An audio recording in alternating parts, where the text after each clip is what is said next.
प्यारे बच्चों नमस्कार और एक बार आपका पुनः स्वागत है आपके अपने YouTube channel Rana sir classes में। आज आपके सम्मुख मैं एक महत्वपूर्ण प्रश्न पत्र को लाया हूं जिसमें 40 प्रश्न हैं और कहीं ना कहीं आगामी परीक्षाओं में ये आपके लिए महत्वपूर्ण हो सकते हैं। पेपर है थ्योरीज ऑफ इंटरनेशनल पॉलिटिक्स यानी कि अंतर्राष्ट्रीय राजनीति से संबंधित ये 40 महत्वपूर्ण प्रश्न हैं जो कि परीक्षा में खास तौर से जो एमए और बीए की परीक्षाएं हैं उन पर काफ़ी महत्वपूर्ण बनते हैं। तो आइए वीडियो करते हैं प्रारंभ। जो हमारा पहला प्रश्न है वह है अंतर्राष्ट्रीय राजनीति के प्रमुख तत्वों में कौन सा तत्व नहीं है। 4 ऑप्शन आपके पास दिए हैं, राष्ट्रीय हित, राष्ट्रीय मुद्रा, संघर्ष और शक्ति। तो इसमें जो ऑप्शन नंबर बी है राष्ट्रीय मुद्रा, यह जो अंतर्राष्ट्रीय राजनीति का प्रमुख तत्व नहीं है। दूसरा प्रश्न आपके पास है पॉलिटिक्स अमंग नेशंस के लेखक कौन है। तो इसका ऑप्शन नंबर ए सही जवाब है, हंस जे मार्गेंथाउ इसके लेखक हैं। तीसरा प्रश्न आपके पास है इंटरनेशनल पॉलिटिक्स अंतर्राष्ट्रीय राजनीति किसकी पृथक शाखा है। ज्ञान, शक्ति, धन, राष्ट्र 4 ऑप्शन है। तो इसमें से जो अंतर्राष्ट्रीय राजनीति है वो एक शक्ति की विशेष शाखा है, क्योंकि आप मार्गेंथाउ की परिभाषा को देखते होंगे तो मार्गेंथाउ ने कहा है कि अंतर्राष्ट्रीय राजनीति शक्ति के लिए संघर्ष है। तो इस प्रकार से इसका यह ऑप्शन नंबर बी शक्ति सही उत्तर होगा। नेक्स्ट प्रश्न आपके पास है वार्ता किस सिद्धांत से संबंधित है। तो जो ये वार्ता है ये खेल सिद्धांत से संबंधित है। इस प्रकार ऑप्शन नंबर सी इसका सही जवाब होगा। 5वां प्रश्न आपके पास है यह कथन किसका है, मार्गेंथाउ विश्व राजनीति के समकालीन लेखकों में सबसे महान है। जो ये 6ठा प्रश्न है इसका ऑप्शन नंबर बी यानी कि के.डब्ल्यू. थॉमसन का ये कथन है, के.डब्ल्यू. थॉमसन महोदय का ये कथन है। तो ऑप्शन नंबर ए इसका सही जवाब होगा। नेक्स्ट प्रश्न है आपके पास यह कथन किसका है, प्रत्येक राज्य के 2 वर्ग अमीर और गरीब के बीच संघर्ष रहता है। तो इस प्रश्न का भी ऑप्शन नंबर बी सही जवाब होगा। मार्क्स मैंने आपको बताया है जब भी वर्ग संघर्ष की बात आएगी तो मार्क्स बहुत अधिक चांसेस है कि मार्क्स उसका जवाब बन सकता है। उसके पश्चात नेक्स्ट प्रश्न आपके पास है यथार्थवादी सिद्धांत का प्रतिपादन किसने किया। तो 4 ऑप्शन आपके पास है, Thomas Spider, David Easton, Morgenthau. तो जो 7वां प्रश्न है इसमें ऑप्शन नंबर डी मार्गेंथाउ आपका सही उत्तर होगा। नेक्स्ट प्रश्न आपके पास है कौन सा दृष्टिकोण विश्व सरकार की स्थापना पर बल देता है। तो जो आदर्शवादी दृष्टिकोण है वो विश्व सरकार की स्थापना पर बहुत अधिक बल आदर्शवादी विचारक देते हैं। नेक्स्ट प्रश्न आपके पास है कि स्टार वार किस वर्ष शुरू हुआ था। तो जो स्टार वार की घटना थी वो आपकी वर्ष 1983 में घटी थी। नेक्स्ट प्रश्न आपके पास है द्वितीय विश्व युद्धोत्तर अंतर्राष्ट्रीय राजनीति की मुख्य विशेषता थी। तो जो सैन्य संधियों का निर्माण, शीत युद्ध, साम्यवाद का विस्तार, ये तीनों की तीनों यानी कि इस प्रकार उपरोक्त सभी इसका सही उत्तर है, ऑप्शन नंबर डी। अगला प्रश्न है निम्न में से कौन सा देश सार्क का सदस्य नहीं है। तो जो ऑप्शन नंबर डी है म्यांमार वो इसका सही जवाब होगा। म्यांमार सदस्य नहीं है, बाकी भूटान, बांग्लादेश, पाकिस्तान इसके सदस्य हैं। नेक्स्ट प्रश्न आपके पास है राष्ट्रीय शक्ति के रूपों में किसका सर्वाधिक महत्व है। तो सैनिक शक्ति, विचार शक्ति, आर्थिक शक्ति और मनोवैज्ञानिक शक्ति। तो ऑप्शन नंबर डी मनोवैज्ञानिक शक्ति का सबसे अधिक महत्व होता है राष्ट्रीय शक्ति के निर्माण में। नेक्स्ट प्रश्न आपके पास है राष्ट्रीय शक्ति का सर्वाधिक स्थायी तत्व कौन सा है। तो स्थायी तत्व जब पूछा है तो उसमें भौगोलिक स्थिति स्थायी तत्व का ऑप्शन नंबर डी। नेक्स्ट प्रश्न आपके पास है यह कथन किसका है, सामूहिक सुरक्षा का सिद्धांत पुराना पड़ गया है। तो 14वें का जो उत्तर है वो होगा ऑप्शन नंबर ए, क्लाड लिखा है वैसे क्लाइड होगा। नेक्स्ट प्रश्न आपके पास है क्षेत्रफल की दृष्टि से भारत में का विश्व में कौन सा स्थान है। तो क्षेत्रफल की दृष्टि से विश्व में भारत का 7वां स्थान है। चलो चलते चलते मैं आपसे एक और प्रश्न पूछ लेता हूँ कि विश्व में जो सबसे बड़ा देश है, विश्व में जो सबसे बड़ा देश है उसका नाम अपने वीडियो के कमेंट में लिख के बताएं कि विश्व में सबसे बड़ा देश कौन सा है और विश्व में सबसे छोटा देश कौन सा है। देखते हैं आपका नॉलेज कितना अच्छा है। नेक्स्ट प्रश्न आपके पास है, राष्ट्रीय हित का कौन सा उपकरण नहीं है। 4 ऑप्शन आपके पास दिए हैं, इसमें से जो ऑप्शन नंबर डी है पूंजीवाद, ये इसका सही जवाब होगा, क्योंकि ये राष्ट्रीय हित का उपकरण नहीं है। साम्राज्यवाद, निवेशवाद और युद्ध राष्ट्रीय हित के कहीं ना कहीं उपकरण होते हैं। नेक्स्ट प्रश्न आपके पास है, हमारा कोई शाश्वत मित्र नहीं है और ना ही कोई हमारे सदा बने रहने वाले शत्रु, हमारे हित ही क्या है, शाश्वत है। यह कथन किसका है? तो जो लॉर्ड पामस्टन है, जो अमेरिका के विदेश मंत्री रहे हैं, उनका यह कथन है। इस प्रकार 17वें का ऑप्शन नंबर सी सही जवाब होगा। नेक्स्ट प्रश्न आपके पास है, नेशनल इंटरेस्ट पुस्तक के लेखक कौन है? तो जोसेफ फ्रैंकल। एक बहुत महत्वपूर्ण प्रश्न है, कई बार नेट की परीक्षा में भी पूछा जाता है।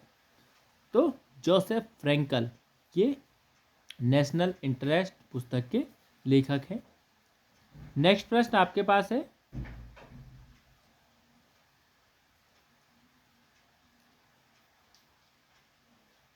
थॉमस डब्ल्यू रॉबिन्सन ने राष्ट्रीय हित के कितने प्रकार बताए हैं? तो थॉमस डब्ल्यू रॉबिन्सन ने राष्ट्रीय हित के 6 प्रकार बताए हैं। इस प्रकार ऑप्शन नंबर सी इसका सही जवाब होगा। नेक्स्ट प्रश्न है आपके पास, यह कथन किसका है, राष्ट्रीय हित की कोई मान्य परिभाषा नहीं हो सकती। तो जो ये 20वां प्रश्न है, काफ़ी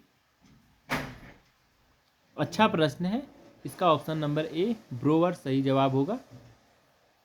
नेक्स्ट प्रश्न है आपके पास, उदारवादी विचारधारा प्रचलित है। तो उदारवादी, इसने सन पूछा हुआ है कब से प्रचलित है, तो उदारवादी विचारधारा 17वीं शताब्दी से प्रचलित है। नेक्स्ट प्रश्न है आपके पास, साम्यवादी गुट के विघटन का क्या प्रभाव पड़ा?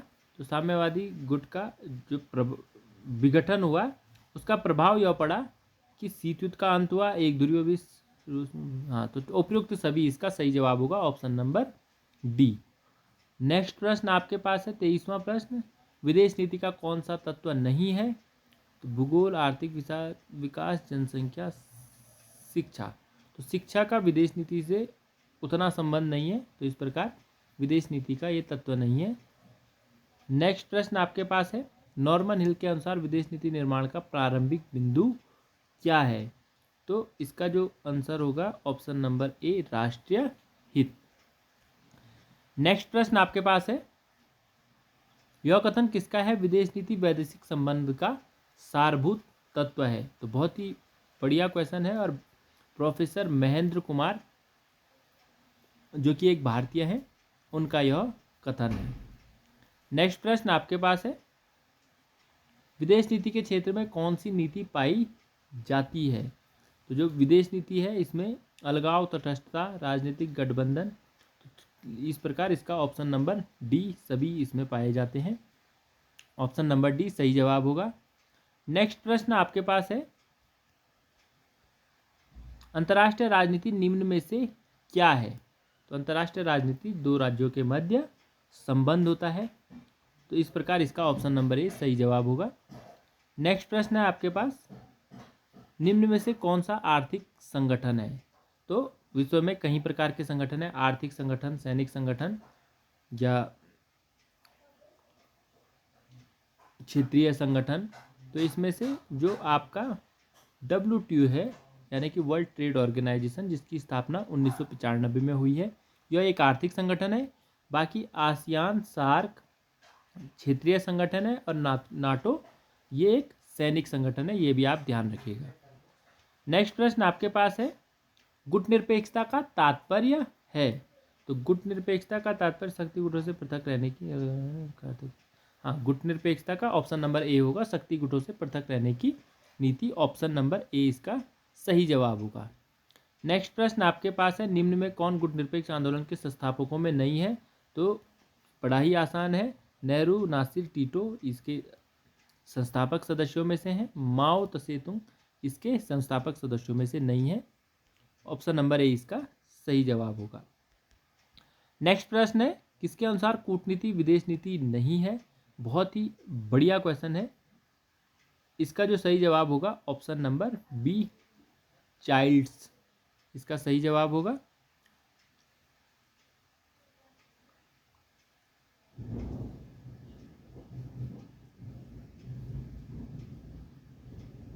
तीन प्रश्न छूटे हैं, मैं उनको अभी बता दूंगा आपको।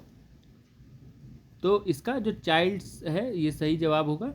नेक्स्ट प्रश्न है आपके, हाउ मैनी, हाँ, संयुक्त राष्ट्र चार्टर में कितने शब्द हैं? तो संयुक्त राष्ट्र चार्टर में 20,000 से अधिक शब्द, 20,000 शब्द संयुक्त राष्ट्र के चार्टर में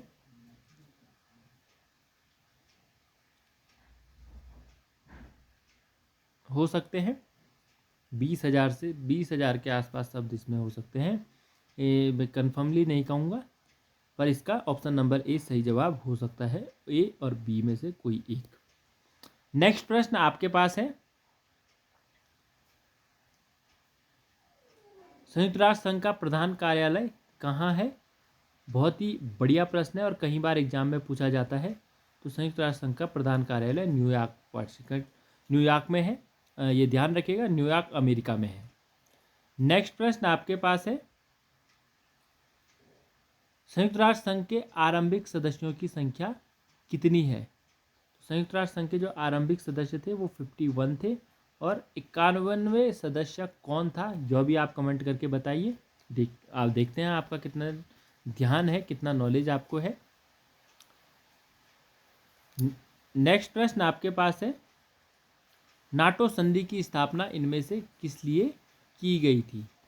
तो 38वां प्रश्न है, आर्थिक विकास के लिए, सामूहिक सुरक्षा के लिए।